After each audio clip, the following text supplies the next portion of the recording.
खाटू श्याम जी। हारे का सहारा कथा सूत्र कहानी। जो आप जानते हो, महाभारत काल में बर्बरीक केवल एक योद्धा नहीं बल्कि एक ऐसा युवा था जिसके पास वह अंतिम हथियार था जो दुनिया को एक पल में बदल सकता था।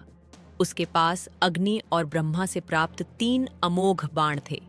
लेकिन बर्बरीक ने अपनी मां अहिलावती को वचन दिया था कि वो हारे का सहारा बनेगा। जब कृष्ण एक ब्राह्मण बनकर बर्बरीक के सामने आए थे और उसका शीश मांग लिया था, तब बर्बरीक ने अपना शीश श्री कृष्ण के चरणों में रखते हुए विनती की थी कि वो महाभारत का युद्ध देखना चाहता है। तब श्री कृष्ण ने उस शीश को अमृत से सींचकर कुरुक्षेत्र की सबसे ऊंची पहाड़ी पर सुशोभित कर दिया था और वरदान दिया था कि वो कलयुग में उनके नाम ने पूजा जाएगा और हर उस हारे का सहारा बनेगा जो उसकी शरण में आएगा। कहानी जो हम चाहते हैं, कहानी का मुख्य नायक या नायिका जो किसी भी काल या समय या स्थान के हो सकते हैं, वो बुरी तरह टूट चुके हैं। उनके सारे रास्ते बंद हो चुके हैं और वो बर्बाद हो चुके हैं। अब उन्हें कोई और रास्ता नहीं दिखाई दे रहा है। चारों ओर सिर्फ और सिर्फ अंधेरा ही है। ऐसे में आपके नायक और नायिका को कोई जान पहचान वाला या अनजान इंसान मिलता है जो किसी भी उम्र का हो सकता है। वो आपके नायक या नायिका की हार को समझता है और उन्हें बताता है कि हारे का एक ही सहारा है, खाटू श्याम। वो टूट चुके नायक या नायिका को समझाता है कि खाटू श्याम के सामने स्वीकार लो कि तुम जीवन से अपने हालातों से कार चुके हो। तब वो हारे का सहारा तुम्हारा सहारा बनेगा। विश्वास पर अविश्वास, आपके नायक या नायिका का विश्वास बिखर चुका है और वो इस बात पर भी विश्वास नहीं करते कि कोई हारे का सहारा कैसे बन सकता है, वो भी कटा हुआ शीश।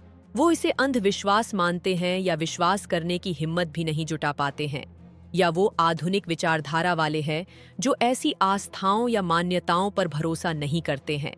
तब कोई अपना या विश्वास पात्र उन्हें समझाता है कि आजमाने में क्या बुरा है, या कोई करीबी उन्हें खाटू श्याम जी जाने के लिए विवश कर देता है, या हालात और भी ज्यादा बिगड़ जाते हैं कि ये सोचते हैं एक बार करके देख लेते हैं। माहौल का असर, आपने नायक या नायिका इस सोच के साथ खाटू जी जाते हैं कि होना कुछ नहीं है। लेकिन जैसे ही खाटू श्याम जी पहुंचते हैं, उन्हें सकारात्मक ऊर्जा का अनुभव होने लगता है।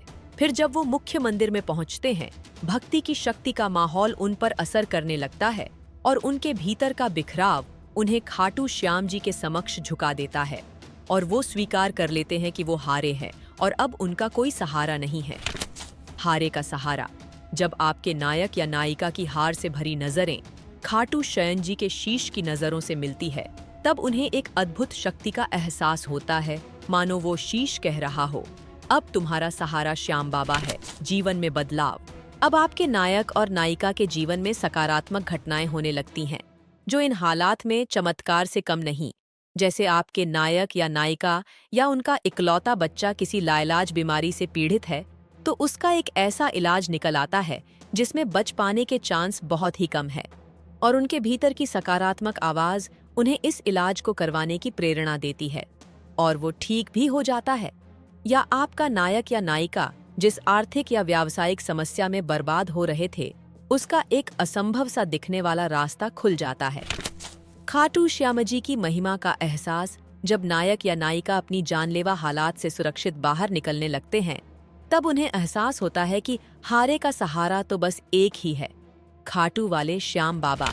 The miracles of faith. हारी बाजी पलटना। लोक कथाओं में प्रसिद्ध है कि जब कोई भक्त अपनी हार स्वीकार कर खाटू की चौखट पर माथा टेकता है, तो समय का चक्र, सुदारशाना लॉजिक, उसके फेवर में घूमने लगता है। मोर छद्दी का झाद्दा। The magical healing. मोर के पंखों से बनी वह छड्डी केवल एक वस्तु नहीं बल्कि बर्बरीक की उस विटनेस पावर का विस्तार है। जब भक्त पर इसका झाद्दा लगता है तो मान्यता है कि उसके mental and physical problems, stress, diseases बाबा अपने ऊपर ले लेते हैं। अदृश्य उपस्थिति। खाटू की गलियों में भक्तों को अक्सर इत्र की तीव्र खुशबू या किसी अनजान राहगीर द्वारा सही रास्ता दिखाए जाने के अनुभव होते हैं जो सिद्ध करते हैं कि वह कटा हुआ शीश आज भी एक्टिव है। Your take. आपका मिशन एक ऐसी ऑडियो सीरीज तैयार करना है जो लिसनर्स को केवल एक कहानी न सुनाए, बल्कि उसे उस अनबेरेबल सैक्रिफाइस और डिवाइन स्माइल के बीच के टेंशन का एक्सपीरियंस कराए। चुनौती। हर एपिसोड में नायक या नायिका को एक नई चुनौती का सामना करना होगा, कभी अपनी ही शक्ति के अहंकार से, कभी अपनों के मोह से और कभी स्वयं ईश्वर की रहस्यमयी चुप्पी से। उद्देश्य आपको यह दिखाना है कि कैसे खाटू श्याम जी पर विश्वास करके जीवन बदल गया, जहां हारने वाला भी गर्व से कहता है, मेरा श्याम मेरे साथ है। भावनाएं। सुनने वाले को यह महसूस होना चाहिए कि खाटू जाने वाले लाखों लोगों की नंगे पैर की यात्रा के पीछे वह एक साक्षी शीश आज भी मुस्कुराते हुए सब देख रहा है। वह जानता है कि जब दुनिया साथ छोड़ देती है तब श्याम हाथ थाम लेता है। Cues for further writing. 1. The point of no return, the weight of silence. Hero एक ऐसी सिचुएशन में है जहां उसके अपनों ने ही उसे कलंक मान लिया है। वह किसी रेलवे स्टेशन या किसी पुराने पुल पर खड़ी रीचा है जहां उसके पास खोने को कुछ नहीं बचा। उस सन्नाटे में वह अनजान फकीर उसे कोई उपदेश नहीं देता, बस एक सवाल पूछता है, सबने हाथ छोड़ दिया, पर क्या तूने खुद का हाथ थाम रखा है?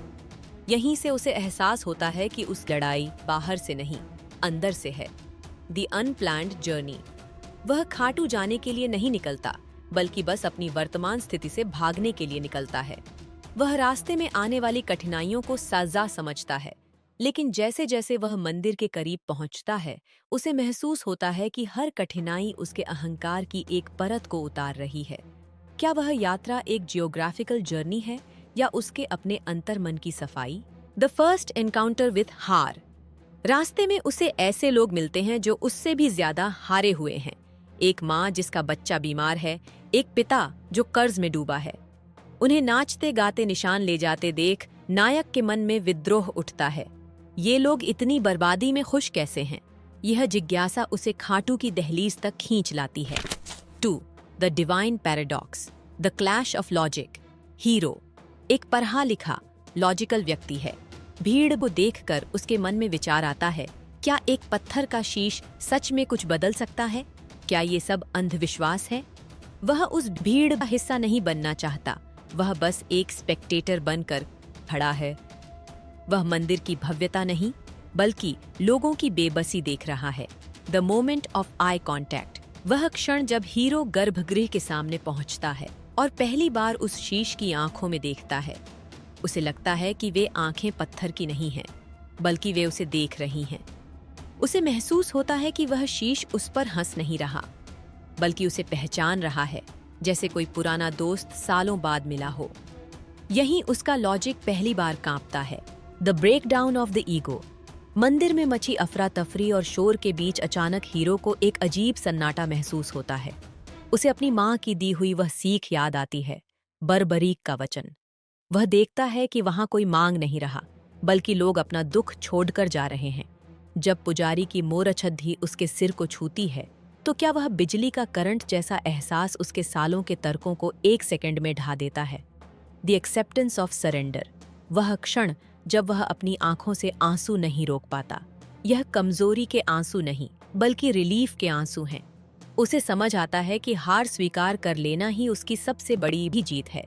क्या वह अब भी वही इंसान है जो मंदिर के अंदर आया था, या उसका पुराना सेल्फ वहीं दहलीज पर छूट गया है? Cues for action.